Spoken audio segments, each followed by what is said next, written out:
Hi everyone, I learned something new and wanted to share it with you guys. So, did you know that you can refresh only one table from your semantic model?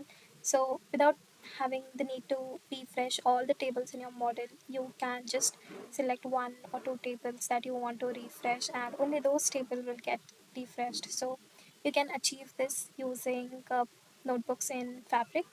So today we're going to see how to implement this solution. So I have created a report and I have two tables, incidents and problems. So I have created a last refresh date time column in Power Query using the date time local now function. So this gives me the last refresh time or the record modified date time. So every time I'm refreshing my data set, these times are going to change. So first things first, I am just going to refresh my semantic model in front of you to show. So while this is getting refreshed, there are some prerequisites to this solution. First things first, you need a service principal. So to create a service principal, you can go to Azure App Registrations and you can create your service principal, and you can assign the API permissions like dataset read permission, dataset read write permissions, workspace read all permissions. And if you're going to use this service principal to manage multiple semantic models, then it is a good practice to give the tenant read all permissions to your service principal. Okay, now the dataset is refreshed. I'll just refresh my tab.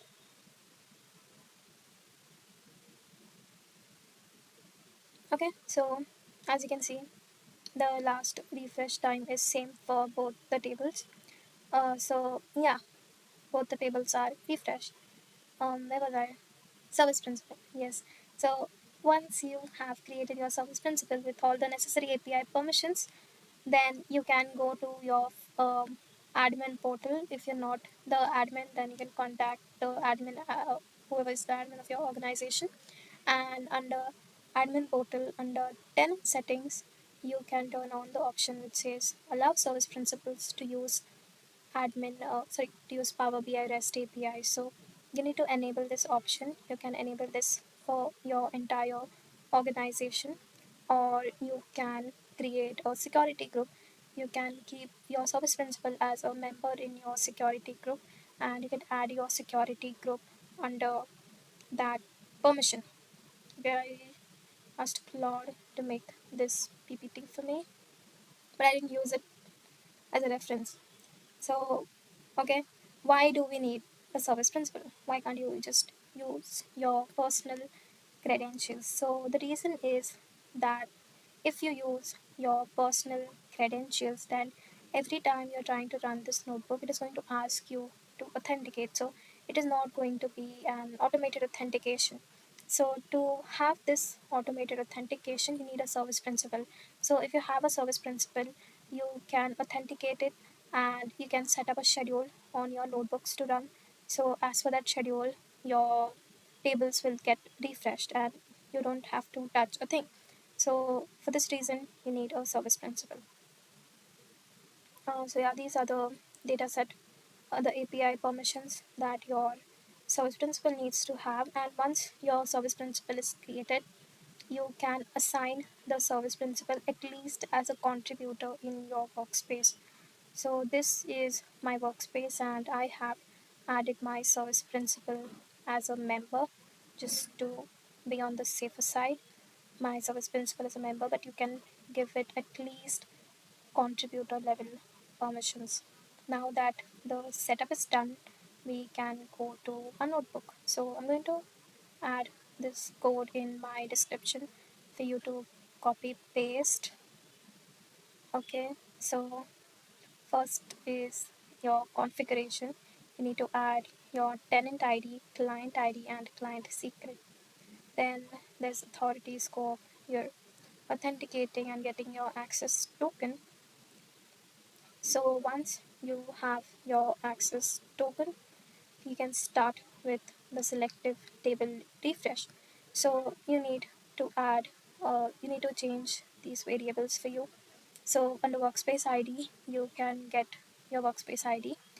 And so if you check your browser link here, this part is actually your workspace ID.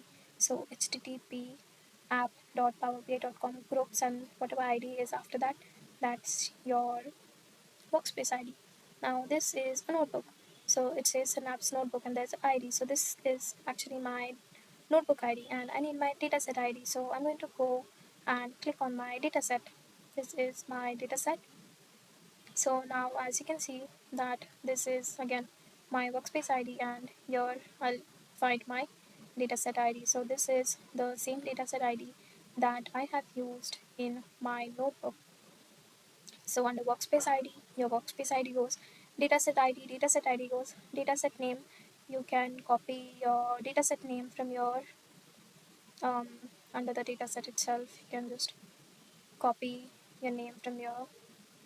So now that you have your dataset as well, you can add your table name. So okay, anyway, yeah, workspace ID, dataset name, and your table name.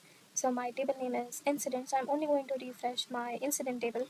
So I've added this here, and then there's this bunch of code, and then there's your payload. If you want to refresh two tables, then you can create one more variable here for table 2. And under payload, you can under objects, you can create another object for that table 2.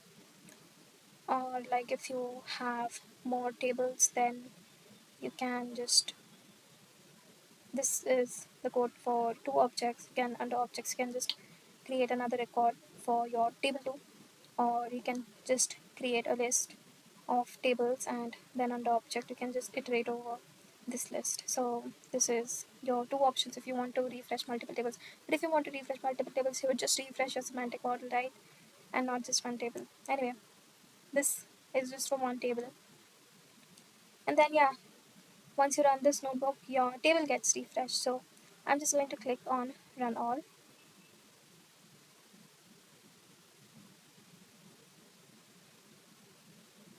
and I'm going to wait for it to refresh. While it refreshes, I can tell you how to schedule run schedule set up a schedule run on your notebook. So you can come to run. This should be on the developing mode. So you can come to schedule, and you can add a schedule, can give it a date and time. And also this is a new feature, failure notifications. You can add your email address, so if this notebook fails, then you can get an email notification, and it's that simple. Okay, let's go back to the report and refresh to see if my incident table got refreshed. Yes, it did. 151 and 143. So this is how you can refresh only one table in your semantic model using Fabric notebooks. One point that I missed is that your workspace needs to be on Fabric capacity. Okay, so that's it for this video. Thank you for watching.